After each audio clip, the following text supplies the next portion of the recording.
Horror জগতের নতুন manga the window next ডোরে আপনাদের সবাইকে স্বাগতম। আপনারা যদি এই ধরনের ভিডিও পছন্দ করে থাকেন তবে লাইক আর সাবস্ক্রাইব করতে ভুলবেন না। আমাদের মাঙ্গা শুরু হয় একজন ব্যক্তিকে দিয়ে যে বলছে যে তার বাবা একটা নতুন বাড়ি কিনেছে যেটা তাদের আগের থাকার জায়গা থেকে আলাদা একটা শহরে।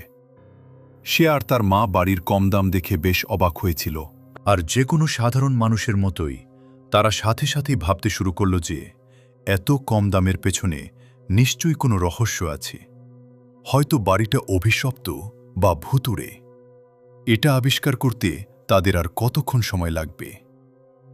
কিন্তু গল্পের কথক এই কম দামের পেছনে একটা যৌক্তিক কারণ ব্যাখ্যা করে বলছে যে বাড়িটা আসলে বেশ ছোট ছিল, মাত্র একটা বাড়তি তলা আর সেখানে দুটো ছোট ঘর। হয়তো এটাই ছিল এর সস্তা দামের আসল কারণ। খুব দ্রুতই আমরা জানতে পারি যে আমাদের হিরোর নাম হিরোশি। তার মা তাকে ডাকছিল যখন তারা এলাকাটা ঘুরে দেখছিল, যাতে তারা প্রতিবেশীদের সাথে দেখা করে নিজেদের পরিচয় দিতে পারে। তার মা বলছিলেন যে তিনি তাদের বাড়ির ঠিক ডান দিকের বাড়িটা দিয়ে শুরু করবেন। চারপাশের এত গাছপালা দেখে মা খুব খুশি ছিলেন। তাদের ঘোরার সময় হিরোশি লক্ষ্য করে তাদের বাড়ির পাশেই একটা বাড়ি আছে যেটাতে মাত্র একটা জানলা। হিরোশি তার মাকে বলল যে সে আগেও এই বাড়ির চারপাশ দিয়ে ঘুরেছে, কিন্তু প্রথম তলায় এই জানলাটা ছাড়া আর কিছুই দেখতে পায়নি। কিন্তু তার মা তাকে বললেন এই বাড়তি গোয়েন্দাগিরি বন্ধ করতে। শেষ পর্যন্ত তারা সেই একটা জানলাওয়ালা বাড়ির সামনে পৌঁছালে। কিন্তু যখন তারা কলিং বেল বাজালে তাদের কপাল ভালো ছিল না। তারা প্রতিবেশীদের কাউকে পেল না, মানে প্রতিবেশীরা বাড়িতে ছিল না। তাই তারা পরের বাড়িতে চলে গেল এবং বেল বাজালো। একজন প্রতিবেশী মহিলা দরজা খুললেন এবং তাদের পরিচয় জানতে চাইলেন। হিরোশির মা জানালেন যে তারা নতুন পরিবার যারা পাশের বাড়িতে এসেছে এবং তাকে একটা ছোট উপহার দিলেন। বৃদ্ধা নারী তাদের ধন্যবাদ জানিয়ে বললেন যে এই আচরণে বোঝা যায় আপনারা কতটা দয়ালু। হিরোশির মা তখন সেই বাড়িটা সম্পর্কে জানতে চাইলেন যেটা হিরোশি দেখেছিল, কিন্তু বৃদ্ধা বললেন যে ওই বাড়িটা কার সে সম্পর্কে তার বিন্দুমাত্র ধারণা নেই, কারণ ওটা সবসময় বন্ধ থাকে। বৃদ্ধা কিছুক্ষণ চুপ থেকে আবার বলতে শুরু করলেন যে রাতের বেলা ওখানে ভেতরে একটা ছায়া লক্ষ্য করা যায়। তাই তার সন্দেহ যে ভেতরে নিশ্চয় কেউ আছে। তবে তার ধারণা ভেতরে যে লোক বা পরিবার থাকে, কারণ তিনি তাদের কখনো দেখেননি, তারা কখনো বাইরে বের হয় না। এই লোকগুলো এখানে 10 বছর আগে এসেছে, কিন্তু আজ পর্যন্ত তিনি কারো মুখ দেখেননি। শোনা যায় যে ভেতরে থাকা চরিত্রটি একজন মধ্যবয়সী নারী। সে খুব অদ্ভুত। ওই বৃদ্ধা মহিলার সন্দেহ ছিল এবং তিনি প্রায় নিশ্চিত ছিলেন যে ওই নারী চায় না কেউ কোনোভাবেই তার মুখ দেখুক। রাতে হিরোশির পরিবার ডিনার করছিল। তার বাবা তার মায়ের সাথে কথা বলছিলেন এবং বলছিলেন যে তাহলে শেষ পর্যন্ত তুমি ওই মহিলার সাথে দেখা করতে পারলে না? মা উত্তর দিলেন যে তিনি ওই বাড়িতে অনেকবার বেল বাজিয়েছেন কিন্তু কেউ খোলেনি, তাই ব্যাপারটা কিছুটা ভীতিজনক। তাদের কথা বলার মাঝখানে হিরোশি তাদের কাছ থেকে অনুমতি নিয়ে খাওয়া থেকে উঠে পড়ল। তার মা তার এই আচরণে অবাক হলেন, কিন্তু সে তার খাওয়া শেষ করে ফেলেছিল এবং যে ঘরে সে ঘুমাবে সেটা গোছাতে চাইল। সে যখন ঘরের দরজা খুলল, একটা উৎকট দুর্গন্ধ তাকে ধাক্কা দিল। সে জানলার দিকে এগিয়ে গেল এবং সেটা খুলল। কাকতালীয়ভাবে ওই অদ্ভুত বাড়ির একমাত্র জানলাটা ঠিক তার জানলার মুখোমুখি ছিল। হিরোশি নিজের মনেই ভাবল যে এটা তার জন্য বেশ বিরক্তিকর একটা ব্যাপার। সেদিন রাতে হিরোশি ঘর গুছিয়ে গভীর ঘুমে মগ্ন ছিল, কিন্তু ঘুমের ঘোরে একটা অদ্ভুত আওয়াজ তাকে ডাকছিল বলে তার ঘুম ভেঙে গেল। তুমি?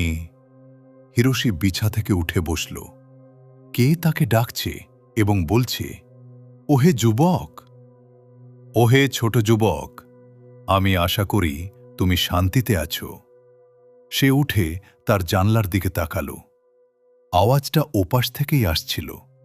সে ধীরে ধীরে জানলা খুলল এবং দেখল সেই ভয়ানক বাড়ির জানালাটা খুলে গেছে এবং সেখান থেকে কেউ একজন বের হয়েছে বা কোনো একটা জিনিস কথা বলছিল। ওহে ছোট যুবক, তোমার নতুন বাড়িটা কি তোমার পছন্দ হয়েছে? ওহে যুবক, তুমি আজ রাতে কেমন আছো? ওটা কি জিনিস? ওটা কি কোনো মহিলা নাকি অন্য কিছু? একটা অদ্ভুত মুখ, যেটা দেখতে আমাদের মানুষের মতো, কিন্তু অদ্ভুত সব গুটি বা ফোসকায় ঢাকা এবং ভীতিজনক। দাঁতগুলো সাধারণ মানুষের দাঁতের চেয়ে অনেক বড়। সেই জিনিসটা আবার মুখ খুলল। ওহে ছোট যুবক, স্বাগতম। তুমি যখন খুশি আমার কাছে আসতে পারো, আমি তোমার অপেক্ষায় থাকব, আর তখন দরজা খোলা থাকবে। হিরোশি দ্রুত জানলা বন্ধ করে দিল এবং হাঁপাচ্ছিল। সে অবাক হয়ে ভাবছিল তার সামনে ওটা কি ছিল। কিন্তু জানলা বন্ধ করার পরও সেই মহিলা তাকে আবার ডাকতে থাকল। পরদিন সকালে হিরোশি যখন বাইরে থেকে ফিরছিল, সে ওই বাড়ির দিকে তাকিয়ে মনে মনে বিরক্ত হচ্ছিল। ব্যাপারটা সত্যিই ভয়ঙ্কর ছিল এবং এটা এতই স্পষ্ট আর দুশ্চিন্তার ছিল যে সে যা দেখেছে তা বিশ্বাস না করে পারছিল না। তার মনে হচ্ছিল কাল রাতে সে যা দেখেছে তা সত্যি ছিল। সে যখন পাশ কাটিয়ে নিজের বাড়িতে ঢুকছিল, তার একদমই ইচ্ছা ছিল না জানার যে দরজাটা কি আসলেই খোলা থাকবে কিনা, যেমনটা সেই জিনিসটা কাল রাতে তাকে বলেছিল। কিন্তু আমরা ছবিতে দেখতে পাই যে তার পেছনের দরজাটা সত্যিই খোলা ছিল। কিন্তু সেই একই দিনে রাতের বেলা সেই জিনিসের কণ্ঠস্বর হিরোশির ঘরে আবার প্রতিধ্বনিত হতে লাগল। আবার সে তাকে ডাকছিল এবং জিজ্ঞেস করছিল আজ সন্ধ্যায় সে কেমন আছে।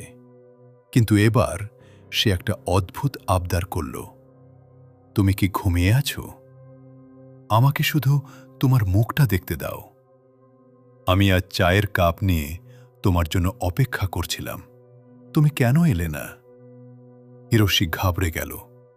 সে কি করবে বুঝতে পারছিল না, কিন্তু কয়েক সেকেন্ডের মধ্যেই সেই জিনিসটা কথা বলা শেষ করল এই বলে যে বোঝা যাচ্ছে তার নিজেরই হিরোশির কাছে আসা উচিত।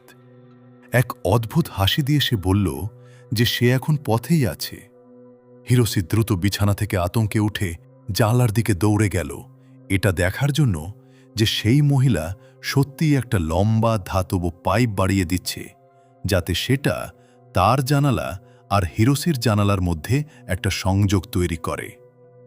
যখন সে তার দিকে তাকালো, মহিলাটি বলল, ধরো, যাতে আমি আসতে পারি।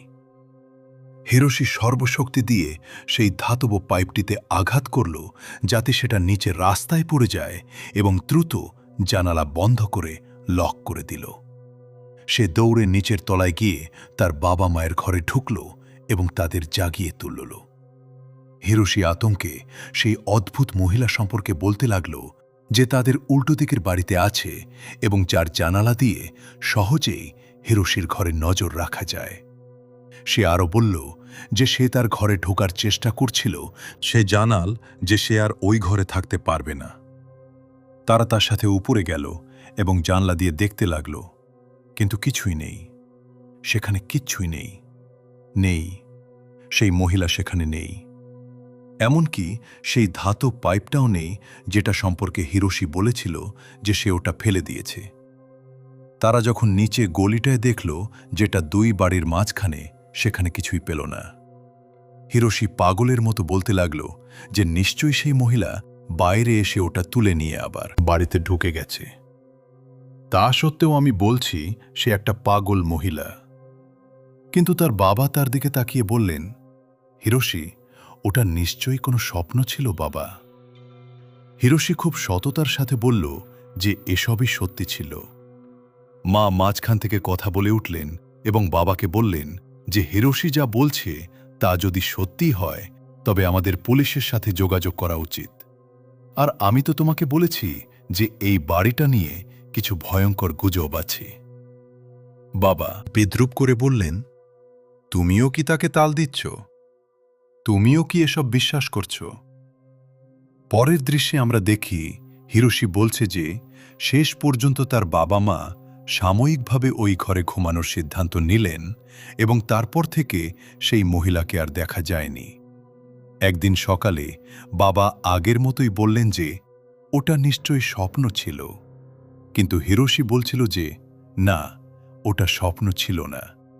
তবে ইদানিং সত্যিই কিছু ঘটেনি যখন থেকে তার বাবা মা তার ঘরে ঘুমানো শুরু করেছেন। হিরোশিও ধীরে ধীরে বিশ্বাস করতে শুরু করল যে হয়তো তার বাবাই ঠিক, হয়তো ওটা স্বপ্নই ছিল। অন্য একদিন বাবা তাকে বললেন, তোমার কি মনে হয়, এখন কি তুমি তোমার ঘরে ফিরে গিয়ে ঘুমাতে পারবে? আমার মনে হয় এতদিন পর তুমি এখন শান্ত হয়েছ।